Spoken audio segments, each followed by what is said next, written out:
오늘 설교 제목이 너희는 그리스도의 편지라는 것입니다. 저는 개인적으로 하나님 앞에 편지를 실제로 쓰지는 않았지만 참 많이 생각했습니다. 어렵고 힘이 들 때마다 하나님 전상서 이러면서 편지를 쓴 적이 많이 있습니다. 준비한 것 말씀드리겠습니다. 지난 시간에 저는 고린도 후서 2장을 설교하면서 우리 그리스도인들은 향기라는 제목으로 말씀을 드렸습니다. 하지만 이 향기는 사람들에게 나타내주는 그러한 향기이기도 하겠지만 궁극적으로 보면 하나님 앞에 드려지는 하나님의 향기입니다. 예를 들어 꽃이 아름답게 피어서 향기로운 냄새를 피워서 벌과 나비를 유혹하여 수분을 유도하는 행동은 단순히 그들 자신의 종종 유지를 위한 생존 본능에 따른 일이겠지만 조금만 더 깊이 생각해 본다면 생존 본능의 하나하나가 우주의 질서를 유지하기 위한 하나의 거대한 수레바퀴 가운데 주위 환경과 아주 조화로운 관계 속에서 창조주 하나님의 섭리의 법칙에 따른 하모니를 연출하는 것으로서 궁극적으로 하나님께 올려드리는 향인 것입니다. 물론 하나님의 순리에 순응하면 생명의 향기가 날 것이나 역행을 한다면 물론 사망의 악취가 나는 것은 너무도 당연한 것입니다. 오늘 고린도 후서 3장의 말씀에서는 사도 바울을 음해하는 자들이 바울의 사도권을 비방하기 위한 조건으로 내세운 추천서가 없다는 점을 들어서 자신의 추천서는 고린도 교회의 변화된 삶을 사는 그리스도인들이 바로 더 확실한 추천서이며 한 걸음 더 나아가 그 추천서는 우리의 구원의 예수님이 직접 그들의 마음판에 기록한 그리스도의 편지라는 것입니다.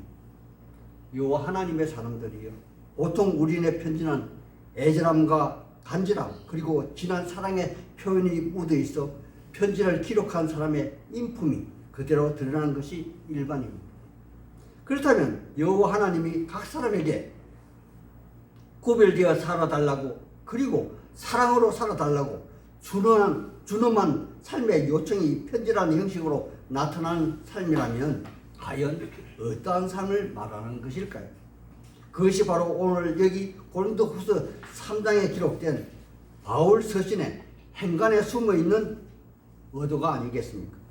그러므로 그리스도의 편지는 단순히 소식을 전하여 기쁨을 더하여 주는 수준의 편지나 장차 일어날 좋은 일에 대한 약속의 정표가 아니라 창조주 하나님이 직접 각 사람 마음속에 들어와 함께 하신다는 증거를 말하는 것이므로 이는 결혼 전에 약혼을 한 남녀가 사랑의 정표로 주고받는 반지와 같은 역할을 하는 돌판에 새긴 법조문이 아니라 살아있는 심장 가운데 심어둔 하나님의 생명 자체라는 것이기에 믿는 사람에게나 혹은 믿지 아니하는 사람들에게 있어 영원한 하나님의 사랑의 속성을 나타내주는 그러한 것이 아닌가 생각해 봅니다.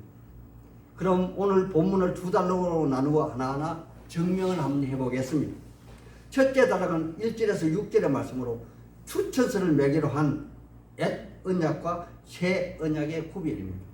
여호와 하나님의 사람들이요, 여기 고린도 교회에서 말썽을 일으키고 교회를 혼잡케 하는 무리들은 아마도 예수님을 그토록 힘들게 했던 유대교의 잔재를 완전히 벗어나지 못한 바리새파 혹은 서기관 같은 그러한 자들일 것입니다. 왜냐하면 그들은 법의 정신보다도 형식을 더 중요하게 생각하며 권위의 상징인 추천서를 거론하며 또 후반부에 등장하는 십계명의 돌비와 모세의 영광에 대한 말씀을 하고 있기 때문입니다. 여호와 하나님의 사람들이요, 옛적에 바울 사도 역시 유대교에 머물러 있을 때 대제사장의 임장을 가지고 사람을 추포하거나 혹은 죽이기도 하는 실로 막강한 권력을 행사한 바가 있었습니다. 이처럼 당시에 추천서의 권위는 실로 대단한 위력을 가지고 있었습니다. 하지만 바울 사도는 이제는 그러한 추천서는 더 이상 필요 없다고 말합니다. 그 이유로는 너희 변화된 그리스도 교인, 고린도 교회 교인들은 사도행전 15장 13절에 기록된 예루살렘 교회에 영향력 있는 예수님의 동생 야고보의 추천서보다도 혹은 수제자 베드로 사도의 추천서보다도 더 위력 있는 편지라 그렇게 말하고 있는 것입니다. 여호와 하나님의 사람들이요, 그것도 그냥 편지가 아니라 그리스도의 편지, 즉 바울의 눈물의 사역으로 말미암아 그리스도께서 직접 그들의 심장에 심어놓은 사랑의 편지라는 것입니다. 그러므로 이 말을 들은 고린도 교회 교인들의 입장에서는 실로 엄청난 자기 자아를 발견하는 계기가 된 것으로 얼마나 기분이 업되었겠습니까? 그리고 이어서 바울 사도는 그 그리스도의 편지, 사랑의 편지에 관하여 바울의 대적자들이 최고의 근위로 내세우는 모세의 율법과 비교하여 설명하고 있으므로 우리 같이 한번 비교해 보겠습니다. 첫 번째, 모세의 율법과 그 사랑의 편지가 같은 점을 한번 보겠습니다. 모세의 율법이나 그리스도의 사랑의 편지 역시 그 출발의 근원은 모두 여호와 하나님입니다. 그러나 둘째, 다른 점을 면밀하게 살펴보아야 되겠죠. 토라의 말씀으로 대변되는 613가지 모세의 율법은 먹으로 양피지에 쓴 것이며 그 근본은 하나님이 직접 두 돌비에 기록한 십계명의 말씀일 것입니다. 그러나 그리스도의 편지는 믿음을 고백하는 성도들의 살아 숨쉬는 심장에 기록되었다는 것입니다. 여호와 하나님의 사람들이요, 이 차이가 실로 대단한 차이입니다. 왜냐하면 양피지에 기록된 말씀이나 돌판에 새긴 말씀은 단순히 100년도 못 사는 우리네 상식으로는 영혼을 상징한다고는 하나 세월이 흘러 양피지는 불에 타기도 하며 낡아 찢어지기도 하는 것이며 돌판은 깨어지면 모래가 되고 먼지가 되듯이 언젠가는 사라져 없어질 것입니다. 그러나 믿음을 가진 성도들의 살아있는 심장에 새긴 그 말씀은 예수님의 십자가 사건과 부활의 사건으로 인하여 새 생명을 부여받은 성도이기에 그들의 생명이 존재하는 난 영원하다는 것입니다. 이것은 실제로 성부 하나님으로부터 받은 십계명의 돌판을 모세가 격한 감정 때문에 깨뜨려버리는 사건이 일어났으며 에레미야 선지자 때는 에레미야 36장 23절 이하에 보면 요시아의 아들 여호야김이 하나님의 말씀을 기록한 양피지를 찢어가지고 불에 태워지는 그러한 사건으로 둘 다 영원하지 못하는 것을 증명한 셈이 되기 때문입니다. 그러므로 모세로부터 전해오는 토라의 말씀은 사람이 먹으로 기록한 말씀이나 그리스도의 사랑의 편지는 하나님의 영이 북과 총이 없이 믿는 자들의 살아있는 심장에 쓴 것이라는 그런 말씀입니다. 이 말씀이 오늘 본문 3장 1절에 1절에서 3절의 말씀으로 제가 3절만 읽어드리겠습니다. 너희는 우리로 말미암아 나타난 그리스도의 편지니 이는 먹으로 쓴 것이 아니요 오직 살아계신 하나님의 영으로 쓴 것이며 또 돌판에 쓴 것이 아니요 육의 마음판에 쓴 것이라. 아멘. 여호와 하나님의 사람들이요, 이 모든 구원의 과정은 오직 여호와 하나님이 계획하시고 섭리하셔서 이것이는 영원한 신비라 오직 하나님의 사람만이 이러한 행위를 설명할 수밖에 없다는 한계를 가지고 있기에 사도 바울은 5절에 오직 우리의 만족은 하나님으로부터 난다고 그렇게 말씀하는 것이 아닌가 생각이 되어집니다. 그리고 구원의 과정에 있어서 그들에게 그리스도 이전과 그리스도 이후의 대전환의 그 말씀을 설명하는 6절의 말씀으로 옛 언약과 새 언약의 말씀을 비교하여 설명하고 있습니다. 6절에 그가 또한 우리를 새 언약의 일꾼 되기에 만족하게 하셨으니 율법 조문으로 아니하고 오직 영으로 함이니 율법 조문은 죽이는 것이요 영은 살리는 것이라. 이렇게 말씀하는 것이 아니겠습니까? 여호와 하나님의 사람들이요, 우리는 하나님의 말씀인 구약과 신약의 차이를 너무나 잘 알고 있습니다. 구약의 말씀은 오실 메시아의 필요성과 당위성을 기록하였다면 신약의 말씀은 그분만이 오직 우리의 구원의 주가 되신다는 그러한 말씀이 아니던가요? 그러므로 구약의 율법은 이스라엘 백성들이 그들의 행위로 하나님의 언약을 다 지켜 행할 수가 없어 실패한 법칙으로 에레미야 선지자가 에레미야 31장 31절에서 33절에 미리 예언한 것입니다. 제가 에레미야 선지자의 말씀을 읽어드리겠습니다. 여호와 하나님의 말씀이라. 보라, 새 날이 이르리니 내가 이스라엘 집과 유다 집에 새 언약을 맺으리라. 이 언약은 내가 그들의 조상들의 손을 잡고 애굽 땅에서 인도하여 내던 날에 맺은 것과 같지 아니한 것은 내가 그들의 남편이 되었어도 그들이 내 언약을 깨뜨렸습니다. 여호와의 말씀이니라. 그러나 그날 후에 내가 이스라엘 집과 맺은 언약은 이러하니 곧 내가 나의 법을 그들의 속에 두며 그들의 마음에 기록하여 나는 그들의 하나님이 되고 그들은 내 백성이 될 것이라. 여호와의 말씀이니라. 이렇게 기록되어 있습니다. 그리고 신약의 새 언약의 일꾼이 가진 그 믿음의 법칙은 그리스도의 영이 직접 생명으로 이끄심으로 영원한 생명의 법으로 빌립보서 2장 16절의 그 말씀에 근거한 것입니다. 제가 읽어드리겠습니다. 빌립보서 2장 16절입니다. 하나님의 흠없는 자녀로 세상에서 그들 가운데 빛들로 나타나며 생명의 말씀을 밝혀 나의 다름질이 헛되지 아니하므로 그리스도의 날에 내가 자랑할 것이 있게 하려 함이라. 아멘. 다음은 두 번째 단락으로 7절에서 18절의 말씀으로 모세의 영광과 그리스도의 영광을 비교 설명한 말씀입니다. 여호와 하나님의 사람들이여, 출애굽기 34장 35절의 말씀에 보면 모세가 시내산에서 하나님을 배웠고 두 돌비를 가지고 내려올 때 일시적으로 모세의 얼굴에 광채가 나서 이스라엘 백성들은 감히 담당할 수가 없어서 모세가 자기의 얼굴을 수건으로 가렸습니다. 제가 읽어드리겠습니다. 이스라엘 자손이 모세의 얼굴에 광채를 보므로 모세가 여호와께 말하러 들어가기까지 다시 수건으로 자기 얼굴을 가렸더라. 아멘. 여호와 하나님의 사람들이요, 이 말씀은 오늘날 우리가 흔히 쓰는 반사체로서 빛을 말하는 것이나 그 빛도 이스라엘 백성들은 감히 감당하지 못했습니다.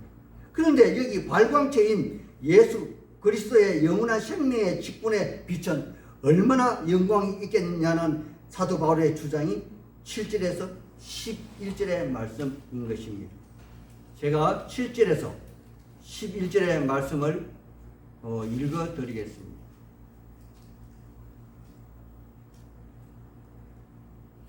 돌에 써서 새긴 그 죽게 하는 율법 조문의 직분도 영광이 있어 이스라엘 자손들은 모세의 얼굴에 없어질 영광 때문에 그 얼굴에 주목하지 못하였거든. 하물며 영의 직분은 더욱 영광이 있지 아니하겠느냐.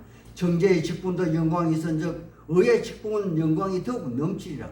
영광되었던 것이 더 큰 영광으로 말미암아 이에 영광된 것이 될 것이 없으나 없어질 것도 영광으로 말미암았은즉 길이 있는 것은 더욱 영광 가운데 있느니라. 아멘. 아멘.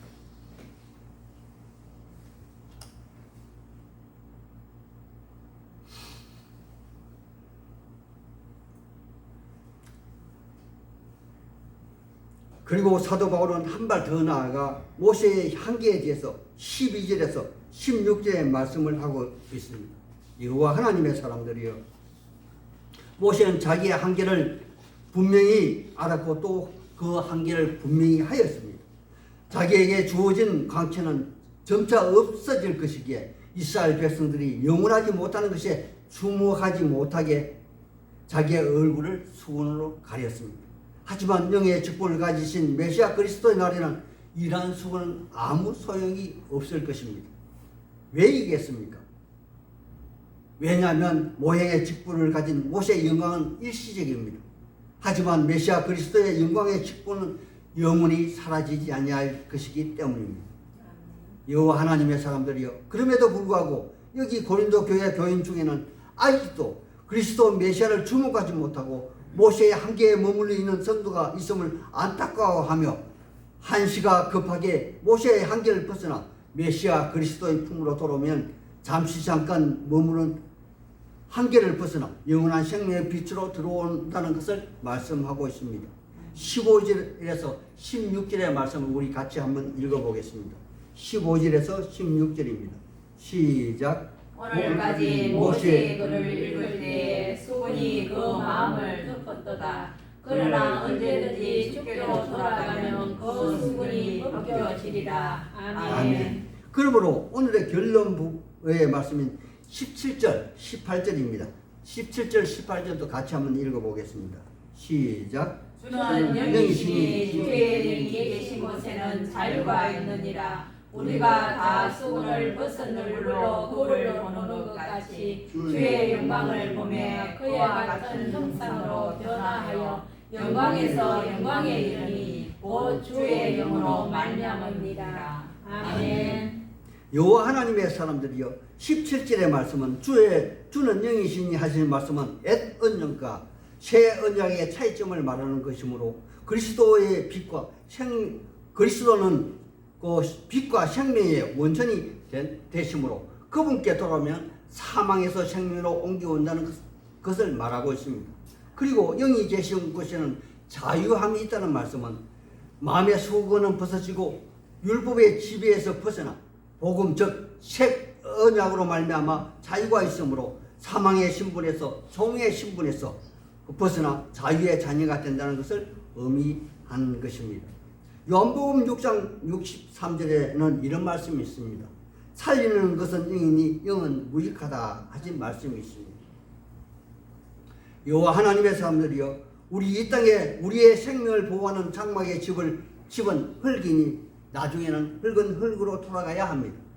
하지만 이 질그릇 같은 육체에 진주보다 귀한 하나님의 영이 우리의 영과 함께 머물고 있다는 것입니다. 우리는 이 땅에 살지만 이 땅의 한계인 육에 머무는 것이 아닙니다. 우리는 장차 영원한 삶을 살아가는 저 천성의 그 신분을 간직한 하나님의 사람들이라는 것입니다.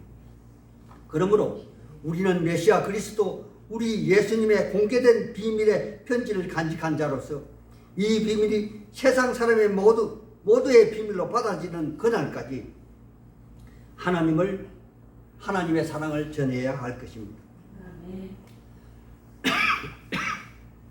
이러한 사랑의 주인공이 다 되시기를 우리 구주 예수님 이름 받들어 소망하고 축복하는 바입니다. 아멘.